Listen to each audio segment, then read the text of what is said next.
রাজা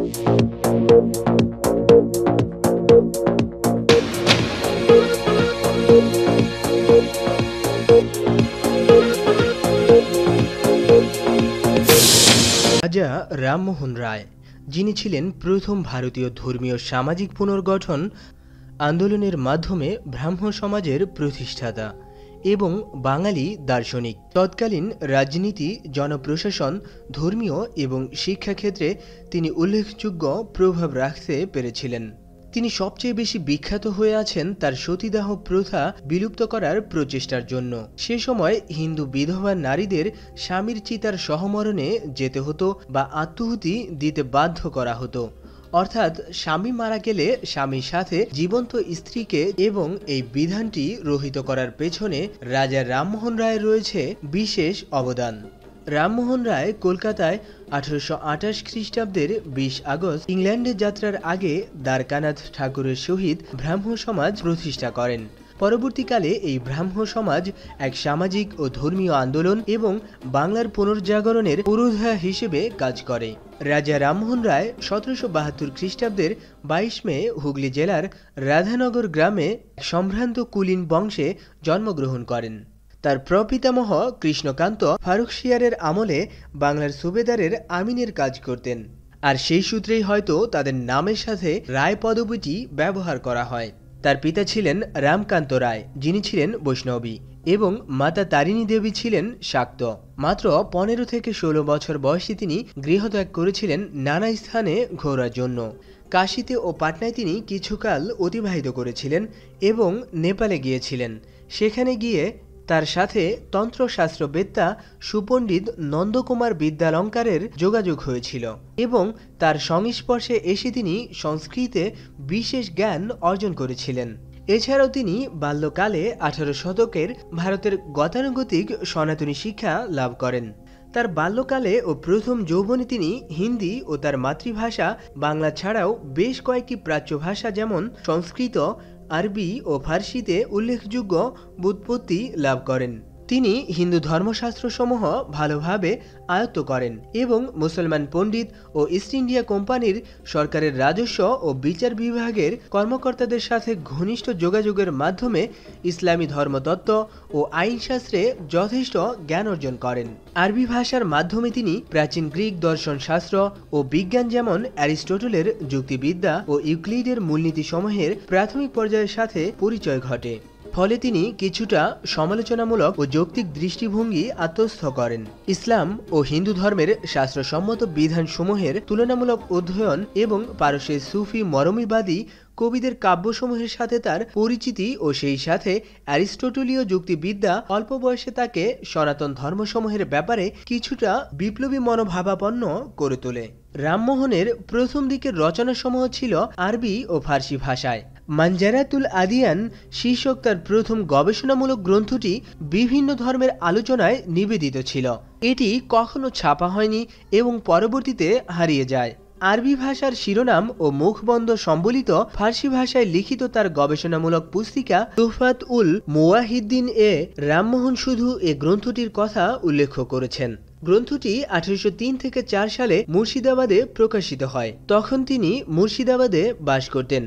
এই উল্লেখযোগ্য পুস্তিকায় রামমোহন ঘোষণা করেন যে কোনো রকম পার্থক্য ব্যতিরেক সকল ধর্মেই সচরাচর ভ্রান্ত মত পরিদৃষ্ট হয় এবং মত পোষণ করেন যে কোনো নবী ধর্মীয় কর্তৃত্ব ও প্রত্যাদেশের সাহায্য ছাড়াই নিজস্ব কর্মক্ষমতার মাধ্যমে সর্বজনীন সর্বোৎকৃষ্ট সত্তাকে অনুধাবন করা সম্ভব।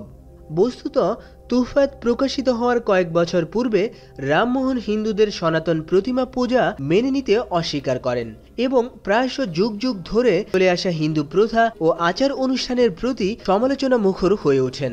অল্প বয়সে রামমোহন তার নিজস্ব স্বাধীন সম্পত্তির মালিক হন এবং ব্যবসা প্রতিষ্ঠানে জড়িয়ে পড়েন। তার অর্থনৈতিক স্বাধীনতা বুদ্ধিগত বন্ধন মুক্ত অর্জনের সহায়ক হয়ে উঠেছিল। রামমোহন ওই সময়কার কলকাতা ফোর্ট উইলিয়াম কলেজ ও সদর দিওয়ানি আদালতের সাথে যুক্ত নেতৃস্থানীয় ভারতীয় পণ্ডিতদের সাথে পরিচিত হয়ে উঠেছিলেন।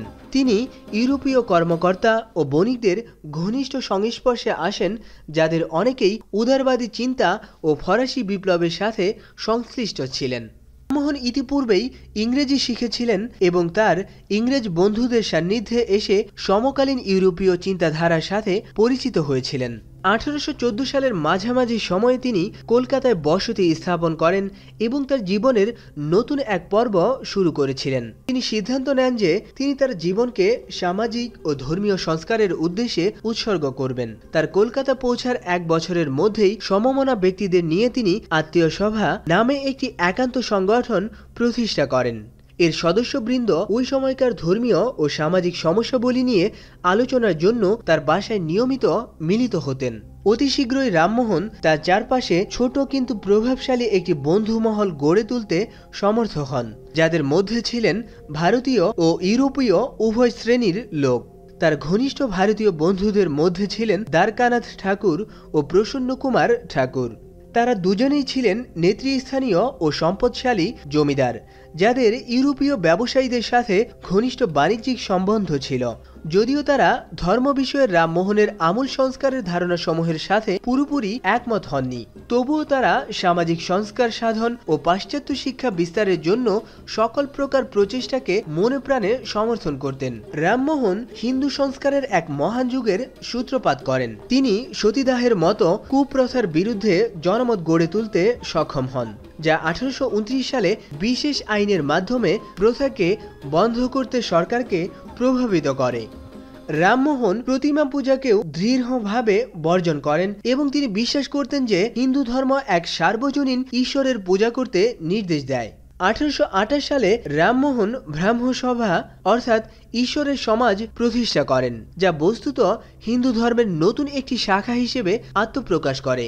রামমোহনের ধর্মীয় ধ্যান ধারণা মৌলিক হলেও তা ইসলাম ও খ্রিস্ট ধর্ম দ্বারা খানিকটা প্রভাবিত হয়েছিল। তার সংস্কারমূলক ও উদারবাদী ধারণাসমূহের প্রচারের জন্য 1821 সালে রামমোহন সংবাদ কৌমুদি নামে বাংলা সংবাদপত্র ও 1822 সালে মিরাতুল আখবার নামে ফার্সি সংবাদপত্র প্রকাশ করেন। উপমহাদেশে জাতীয় চেতনার উন্মেষেও রামমোহন রায়ের প্রভূত অবদান ছিল। তার রাজনৈতিক ধারণা গড়ে তুলতে তিনি জেরিমি বেনথামের দর্শন দ্বারা প্রভাবিত হয়েছিলেন। রামমোহন ও তার অনুসারী বাংলার অন্যান্য নেতৃবৃন্দ ব্রিটিশ রাজের অনুগত সমর্থক ছিলেন। তারা বিশ্বাস করতেন যে কালক্রমে ব্রিটিশ জনগণ তাদের নিজেদের দেশে যে রাজনৈতিক সুযোগ সুবিধা ভোগ করে তা দূর সমুদ্রের পরপারে অবস্থিত ব্রিটিশ ভূখণ্ড সমূহের জনগণের জন্যও প্রসারিত হবে। ভারতীয় জনগণের প্রতি ব্রিটিশ সরকারের বিভিন্ন বৈষম্যমূলক আচরণে তারা ক্ষুব্ধ ছিলেন। 1823 সালে গভর্নর জেনারেল জন অ্যাডাম যখন ভারতীয় প্রেসের উপর বিধিনিষেধ আরোপ করেন, তখন রামমোহন ও তার বন্ধুগণ প্রিভি কাউন্সিলে স্মারকলিপি পেশ করে বলিষ্ঠভাবে এর প্রতিবাদ জ্ঞাপন করেন। স্মারকলিপিটি এ যুক্তিতে প্রত্যাখ্যান করা হয় যে যে দেশ রাজনৈতিক স্বাধীনতা ভোগ করে না সেখানে প্রেসের স্বাধীনতা থাকতে পারে না। আবার রামমোহন ও তার বন্ধু দ্বারকানাথ ঠাকুর উদ্যোগ গ্রহণ করে 1826 সালে ভারতীয় জুরি আইনের নির্দিষ্ট কিছু সংখ্যক বৈষম্যমূলক ধারার বিরুদ্ধে প্রতিবাদ জানিয়ে কলকাতার হিন্দু ও মুসলমান নাগরিকদের পক্ষে একটি স্বাক্ষরিত আবেদনপত্র ব্রিটিশ পার্লামেন্টে পাঠিয়েছিলেন। বাংলা, বিহার ও উড়িষ্যার জমিদারদের স্বার্থ বিরোধী সরকারের রাজস্ব নীতির বিরুদ্ধে রামমোহন ও তার বন্ধুগণ গভর্নর জেনারেল লর্ড উইলিয়াম বেন্টিংয়ের নিকট 1829 সালে আরেকটি আবেদনপত্র পেশ করেন। প্রধানত রামমোহন রায়ের উদ্যোগে বিদেশি সরকারের নীতির বিরুদ্ধে জনসাধারণের প্রতিবাদ সমূহের মধ্যেই জাতীয় চেতনা বোধের প্রাথমিক প্রকাশ পরিদৃষ্ট হয়। তার সময়ে সংঘটিত ইংল্যান্ডের সংস্কার আন্দোলন এবং ইউরোপের উদারবাদী ও জাতীয়তাবাদী বিপ্লব সমূহের অগ্রগতি রামমোহন গভীর আগ্রহের সাথে পর্যবেক্ষণ করতেন। তিনি নিশ্চিতভাবে বিশ্বাস করতেন যে স্বাধীনতার শত্রুরা ও স্বৈরতন্ত্রের বন্ধুরা কখনো সাফল্যমণ্ডিত হয়নি এবং কখনো হবেও না। জেমস সিল্ক ব্যাকিংহামের নিকট তার লেখা 1822 সালের 11 আগস্টের চিঠিতে এ বিশ্বাসের প্রকাশ দেখা যায়। 1830 সালে খেতাব সর্বস্ব মোগল সম্রাট দ্বিতীয় আকবর রামমোহন রায়কে রাজা উপাধিতে ভূষিত করেন এবং তার পক্ষে ব্রিটিশ রাজ ও পার্লামেন্টে ওকালতি করার জন্য ইংল্যান্ডে পাঠিয়েছিলেন। ইংল্যান্ডে ব্রিটিশ সমাজের নেতৃবৃন্দ কর্তৃক তিনি বিপুলভাবে সংবর্ধিত হন। 1832 সালে তিনি ফ্রান্সও সফর করেন। 1833 সালে ব্রিস্টল ভ্রমণকালে তিনি রোগাক্রান্ত হন এবং 27 সেপ্টেম্বর মারা যান এবং তাকে ব্রিস্টলে আর্নসভ্যাল সমাধিস্থলে কবর দেওয়া হয়। 1997 সালে মধ্যব্রিস্টলে তার একটি মূর্তি স্থাপন করা হয়। थिक थिक है स्मूद स्मूद है कौन सा है ये दही जितना टेस्टी है उतना हेल्दी है सब कहे यही सही दही